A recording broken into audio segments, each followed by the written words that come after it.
when you're watching this movie, you're like, you're so invested in the way this turns out. They're fighting literally against capitalism. And that team will never be forgotten.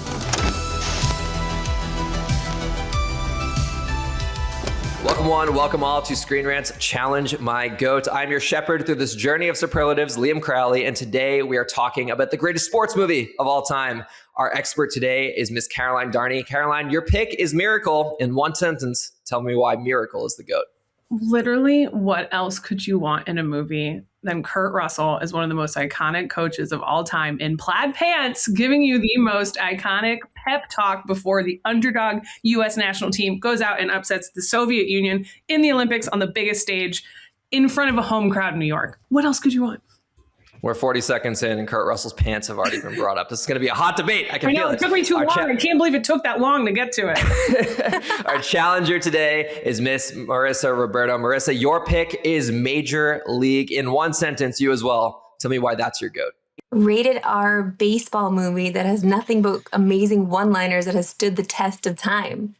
There's nothing better. Okay, we got two hot picks today. Very different genres, but at the end of the day, they are both ensemble underdog stories. Caroline, I'd love to hear a little bit more about Miracle. What is it about this movie that has also stood the test of time? It's turned, I believe, 21 years old recently. That's wild. Yeah, 2004. It's just something about, and this is a complete cheater pick on my part, playing on the heartstrings of the people during the Winter Olympics, having that feeling of like, you know, the fanfare bugle, John Williams, all of it come together with these amazing emotions that already have you on the edge of your seat. And what I love about Miracle, getting to watch this again and fight for it, talk about it, whatever you want to say, is this idea that like, there's just something about the underdog. He put together a team. It's real. That's the Miracle. It's real. This happened. We can watch like the footage or kind of footage. And it's within our lifetimes-ish, like close enough where like your parents will talk about this huge moment. People knew where they were. It's such a big deal.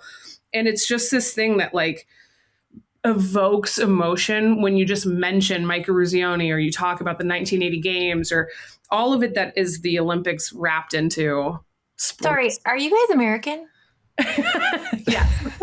Okay, yeah. Yes. I'm sorry. I just needed to let the audience know that you're speaking to a Canadian, okay? Like, this is not... Like, I was talking about Miracle earlier today, and someone was like, you're rooting for the villains the whole movie. And I was like, are you Canadian? And I guess that's the rationale. I'm like, everything you're saying right now, I'm like, well, it sounds like an American. I love that for you. I'm so happy that you have this movie that would spark so much joy. I also love the director. I think he just did the last two Accountant movies as well. Like, he's good. Yeah, shout out Gavin O'Connor. He's got range. He's good. Yeah, exactly. He's got range. He's good with sports movies too. Yeah, okay. Like I'm picking up what you're putting down, but I feel like it's very subjective. Fair, but at least it's not about Cleveland baseball. Oh, we're getting hot. We're getting hot right out the gate. Marissa, one thing that Caroline brought up top was it's based on a true story. And to me, a lot of my favorite sports movies, Moneyball among them, are the ones that are fictionalized versions or retellings of true stories. Why is Major League being a completely original story something that makes it separate from the pack? It is an original story for sure, but all of the characters in the movie are based off of real life baseball players. We also have the announcer, Euchre, actually was a backup catcher. He was an announcer. So we're still having pieces of real life that live within the movie. And from its inception, all of the one-liners that you have from Bob have made it to real life baseball. You're getting just a bit outside every single baseball broadcast because of him, because of this movie. That's why I feel like it kind of pulls an audience and keeps them there. Like, I don't know. It's Cleveland, okay, and the team's not even that team name anymore. True, but when you're talking about sports movies overall, I love hockey for sure. Like, hello, I'm Canadian. I absolutely love hockey. But when you're talking about best sports movies, I don't think you can get better than a baseball story or a football story. I feel like those kind of live at the top.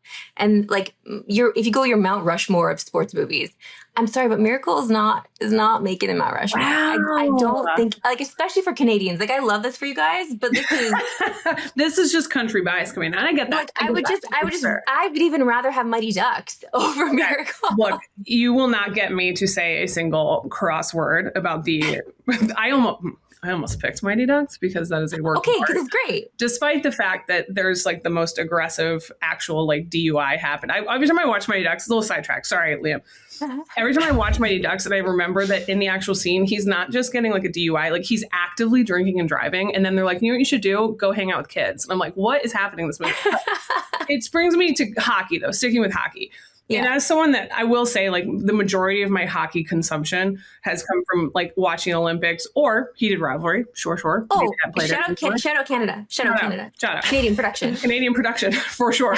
But the idea with hockey that I think in what lends miracle to my pick and being the GOAT is this idea that like when you're watching hockey, a 1-goal lead feels like the most precarious thing that's ever existed in your entire life. But a 1-goal deficit feels like it's not remotely surmountable. Like you're never going to score that 1 goal to even it. So I think above baseball's similar though, because baseball, like, you're like, oh, I really got to go through a lot of hoops. But with hockey, it has that extra layer of like, we're doomed. If we give up a goal, you're doomed. How are you ever going to get this back? And you add in the layers of the Soviet squad being the machines and the monsters they are, like on the rink. And you've got a bunch of guys that are like, I went to Boston U, like, let's go, you know, and that's what fights this movie for me. Okay, I feel like the Soviets are an easy enemy, though. Now, in Major League, the enemy is capitalism, okay? the enemy is this hard done by former showgirl. She just wants to tank the team so she can live in Miami and move the team to Miami. Like, forget about Cleveland. Cleveland sucks. But the thing that is the beauty of the underdog story. They're fighting literally against capitalism, and this girl that just wants her cake and eating it too. It's fine. Soviets, good enemy. Capitalism, better.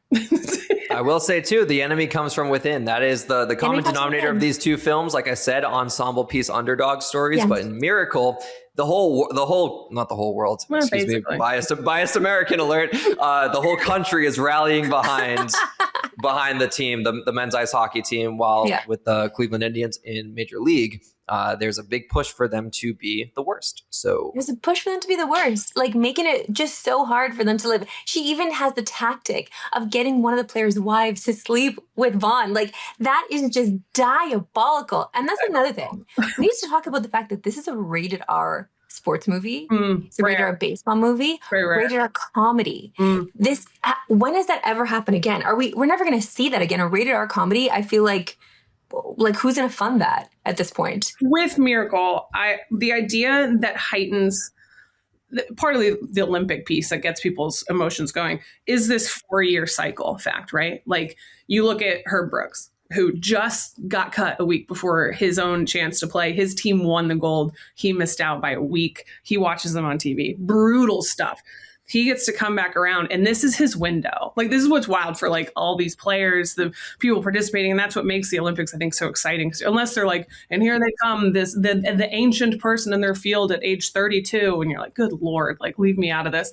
But this idea that like it's such a fleeting moment, and if you don't capitalize on the moment that's right in front of you, when are you ever going to have that chance? When are you going to? And I like the idea that the big bad and the big success wasn't the gold medal match. It's similar to if you look at the 2004 World Series, like for the Red Sox, the big bad wasn't, winning the actual World Series, which was the hurdle they wanted to clear. The big bad was beating the Yankees in the ALCS. Like that, this is the same thing in my mind. Same year too, 2004 it came out. 2004. Yeah, that's crazy. Wait, the big bad in this movie is also the Yankees too. Oh.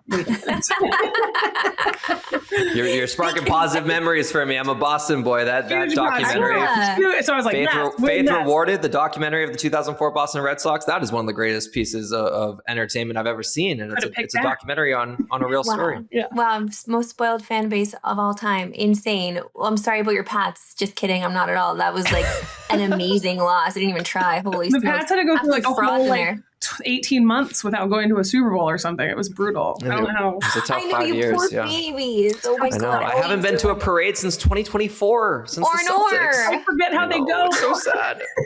So sad. Like, this poor Toronto girl who doesn't have other Your teams always fail her, okay?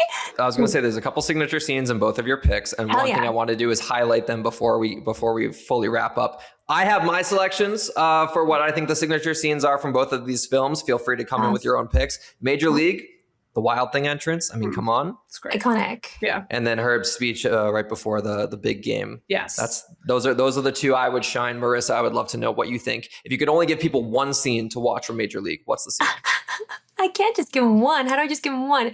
There, the hook in the beginning where you realize how funny this movie is going to be is literally just female owner getting upset, doesn't want to bring the team, don't want the team to tank. She gives them a list. Some of these guys haven't played in a while. This guy's dead. We'll cross them off then. Just cross them off the list. Like, I'm in tears every time she says it. But I don't know, man. There's so many good ones. Wild Thing, I will give you Wild Thing because that I feel like is such a Charlie Sheen coming in moment. Like, that's also his moment too, where it's like, this is like the start of the rise of Charlie Sheen. And I feel like that was a great moment for it. Yeah, it's something like seeing a fan base rally behind a team, similar in Miracle when those USA chants are hitting. And Herb just says, listen. He's not giving them a speech within the huddle. He says, just listen. Walking by, and like, I'm going to let you have the speech one because I think there's another great moment to hit. But when they walk out to the rink the first time and all those telegrams are on the wall, incredible. I'm going to take right before Ruzioni scores, kind of that last segment, I guess. I don't know what counts as like scene, but one, you get the celebration that to me is one of the most iconic. Like when you think of like, I can tell you a moment and you think of the picture in your head. So like Michael Phelps on the poolside after Lezak comes back and his like gold medal chase is still alive, or Muhammad Ali standing over Sonny Lister, or, you know, the Kawhi Leonard corner three, all these things that you can like kind of think of and you're like, oh, I know exactly what you're talking about. Ruzioni and the high step, stick up, arms up is in there, but the Al Michaels actual call being used for the "Do you believe in miracles?" Yes, that's when the movie starts to get blurry. So tears. So I can't not cry in that moment because it's special. That's the right word for it. Special. There are a few things I love in film more than when the title hits. When you hear the title spoken out loud and when you hear Miracle mentioned in Miracle, come on. It's the Leo pointing meme. You're like, there it is. They said it. There it is. Meanwhile, tears are just flowing because, man, I love a good underdog story. Before we fully wrap up here, Marissa, I'll give you one final chance to sell us on Major League. What makes Major League the greatest of all time? You will be quoting this movie. If you watch it once, you'll quote it forever. And that's, I think, what makes something so special. It was the perfect cast, the perfect ensemble, the perfect love story that didn't take over too much. You know, they still made it about baseball. And it truly was that. Baseball is magical. There's something very special about baseball. You know this if you're a baseball fan. There's no sport that can really come close to it. There is something that's magical. And baseball has its little miracles too. To give you a little nudge to your movie, it has its little miracles too. And I think that's why this movie is so special, that it really does have it all, including a lot of laughs. Very much so. Very well said. Caroline, sell us one more time. Why is Miracle the greatest of all time? You get a ragtag group of guys that like start separately, become family. And it feels like when you're watching this movie, you're so invested in the way this turns out. And it's all the little performances. It's Kurt Russell absolutely delivers a masterclass. Like whether it's pacing the box, whether it's, his moment to himself in the tunnel, which I think is also one of the best scenes in the movie, after they win and he kind of gets to celebrate. It's just the story of triumph and the Olympics and the idea that no matter what happens, those guys, that team will never be forgotten. Like that's special. Yeah, another common denominator between these two films, they're both feel-good movies. And what a great experience it is to watch a feel-good underdog story when they prevail in the very end. Marissa, Caroline, thank you for joining us on Challenge My Goat. Many other great selections left on the table here. I mentioned Moneyball earlier. 42, one of my favorite baseball movies based on the true story of Jackie Robinson. Shout out Chadwick Boseman. I think a lot of people regard that as his breakout performance before the Marvel days started, before he was doing everything else with his career. Yeah. Rocky, the original Rocky. A lot of great boxing movies out there. They almost fit within their own subcategory. Creed is another good selection. Creed 3, Michael B. Jordan's directorial debut. A League of Their Own, another great baseball movie. My selection, which is a very recency biased pick. I don't know if it's my greatest, but more people need to see this movie. Unstoppable. It's a story about a collegiate wrestler who was born with only one leg. True story, but this film is special. It was dropped on Prime Video in December of 2024. Not enough people saw it, and I cried like a freaking baby. So if I can sell you on one movie, go home and watch Unstoppable tonight. But if you have any selections outside of those ones I just shouted out, or outside of Marissa and Caroline's pick, head on over to screenrant.com, scroll down to the bottom of the article, and drop your suggestions in the comments below. One more time, Marissa and Caroline, you were both great guests, great arguments back and forth. To our audience, thank you for watching, and we'll see you next week.